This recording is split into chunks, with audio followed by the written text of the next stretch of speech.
I thought we were filming the other truck outside next to the other Humvee. No, dude, it's like 93 degrees. It's all for you, bro, because you're all ninja'd out. Your freaking socks are black, your shoes are black, your pants are black, everything's black. I give you 3 minutes out there in the 95-degree heat, and you're gonna melt.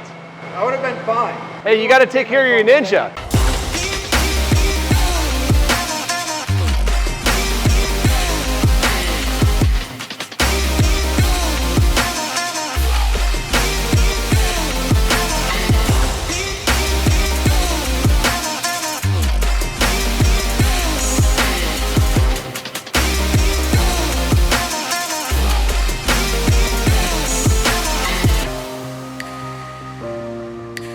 Hey folks, welcome back to another vlog. Ryan Wilson here from Predator Inc. And today I'm standing in front of a pretty sick truck. So this one has a lot of history with the owner, Kirk, as well as with us. At the time, there were no Humvees available. There were literally like, I think 10 or 15 of them that got released kind of illegally through this electronics company. This was a fully burnt out 1993 H1 Hummer. So it looked like it was an electrical fire or possibly some type of insurance scam.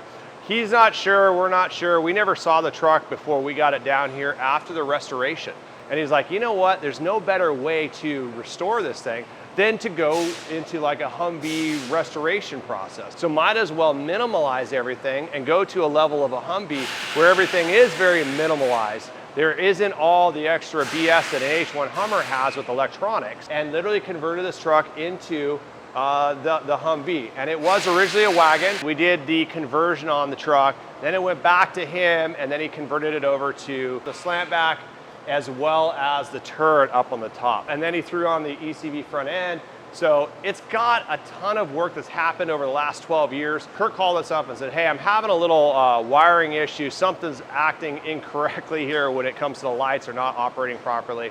And then I want you to go through, do full service work on it, get it just dialed in for me because I haven't driven it for a year or two. If you have weird glitches going on where lights are turning on and off, it's very possible that it's a ground issue, something very simple. Got the ground fixed, all electronics started coming back online, and then we did find a bad fuse block, replaced that, put it up on the lift, and then found a bunch of little issues like little leaks here and there, and just dried up seals over the years, got those replaced, and got it mechanically 100%. One of the coolest things on this truck is what's underneath the hood on this. So let's crack the hood open. I want to show you what's underneath here.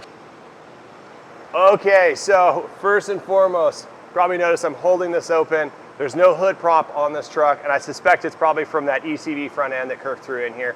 But he's got it at home. We asked him if he wanted to shoot it down to us and throw it on. It doesn't make sense to mail it down. But anyways, the biggest thing you're gonna notice is this guy has the Cummins 24 valve engine, which is absolutely a phenomenal engine. I mean, it's one of the most recognizable engines in the world as far as being one of the most robust engines. I think one of the biggest things that you could knock when it comes to Dodge, in this situation, the transmission, the Dodge transmission is really lacking.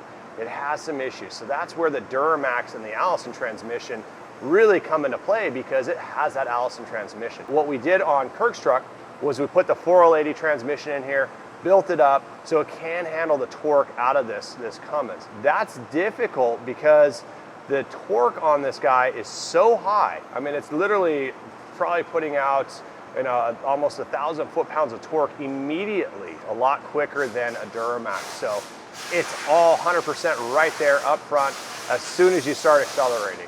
And the problem is if you don't have the right torque converter, and you really need to have a fully built up heavy duty torque converter in there, low stall torque converter that can transfer that power. And in this situation, it was a perfect combination for this truck because we're taking that newer style H1 Hummer with all electronics and kind of simplifying it a lot.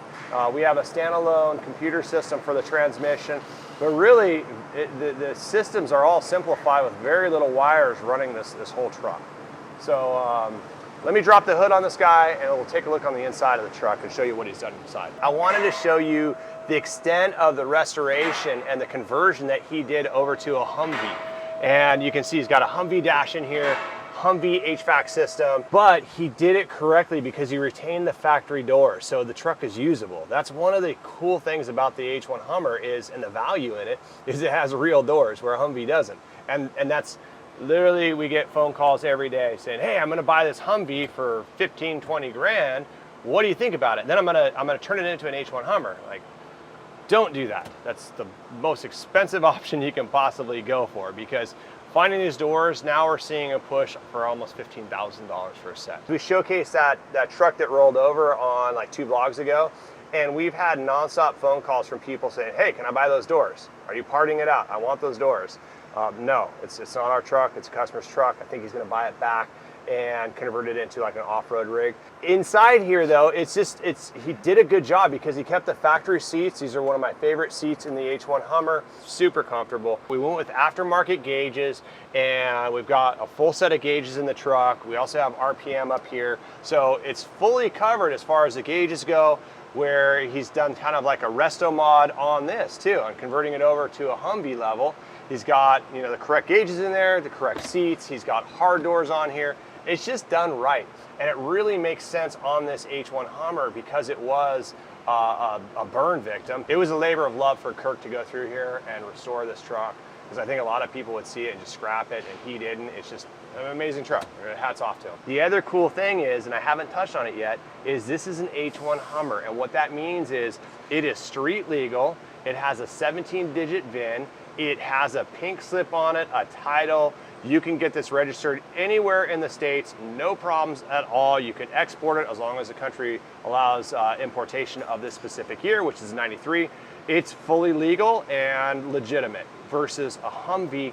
A Humvee has a serial number, and you're really kind of risking getting it titled, because there's more and more states coming online and actually rescinding titles. California is actually in the process of rescinding titles when ownership changes. So it's a touchy subject, which is unfortunate because it's virtually the same vehicle. When we got the truck, it was originally a wagon and had the factory roof on here. He since then popped that off and replaced it with the turret top up here, as well as a slant back.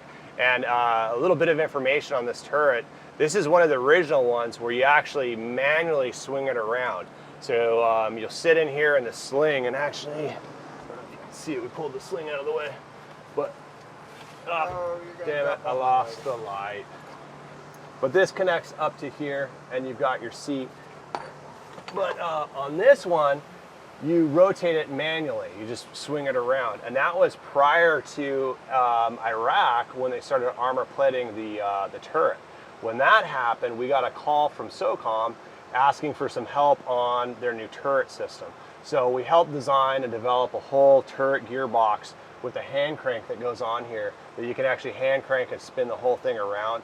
And it was strong enough to actually control the entire armor plated turret up there, and won quite a few contracts. We manufactured a ton of them. Cool thing about it was the one that we were replacing was this Chinese import turret gearbox that the manufacturer of the original turret came up with. And they're not supposed to be using Chinese components. And they were, and we figured this out pretty quick when SOCOM was like, hey, these things are failing left and right.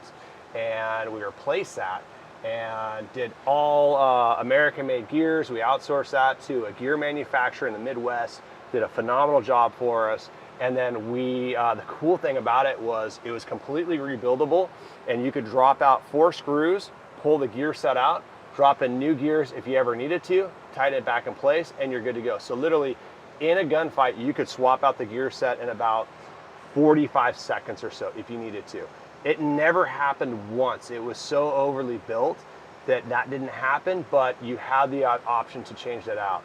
The problem that they were running into was when this system would fail, and it failed within 3 minutes of a gunfight. And you know what? We have some old footage. Jason, let's do another vlog coming up about the turret gearbox. But I think it was like 1.5 minutes that it would fail to 3 minutes, something like that. In a gunfight, it would fail, and the main weapon system, when this thing goes down, you're done. You're backing the truck up trying to engage. So you got the gunner yelling down to the A driver to rotate, you know, this way and that way so he can engage, and it was not very effective. So when we made that fix for him, it was a world of difference. It started saving some lives. So definitely proud of being given the opportunity to fix that for our guys overseas. So we'll throw that up in another vlog and showcase that. It's a pretty cool system. But Back to Kirk's truck. Let's take a look at the back. Let's go outside and take a look at the slant back. Finally, Kirk finished off the truck with the slant back. Definitely a lot more exciting than the wagon back. Better suited for my family, but there's no denying the slant back is just one of the sickest looking trucks out there. Hats off to what Kirk did on this truck. But it's still a work in process. So he's got the red dot system up here. He doesn't have it hooked up yet. Got a Rhino tire carrier, great tire carrier. They did a really good job on this system. I'm kind of afraid to open this up. I'm not gonna unlock this because I don't know what's gonna fall out. Good to have the truck back. Really excited about everything that Kirk's done on this truck, and we're excited to get it back up to him. Hopefully we'll see him sooner, another 5 years or so. I'll come back down for some more service work and keep on enjoying this truck and tricking it out because it gets better and better each time he comes down. One more thing to show you before we wrap up this vlog. So just to show the extent of what Kirk has done on this truck. So down here, we have his title or his registration right here with his VIN number, right? November 1993 is when it was manufactured. But then he got a plate made with, and I don't know if it was made or he found this one, but he has it set up right here as November 1993 as an M996. Pretty sick, you know, just the detail that he put into this truck. It just, it carries over very well on the final build of this truck.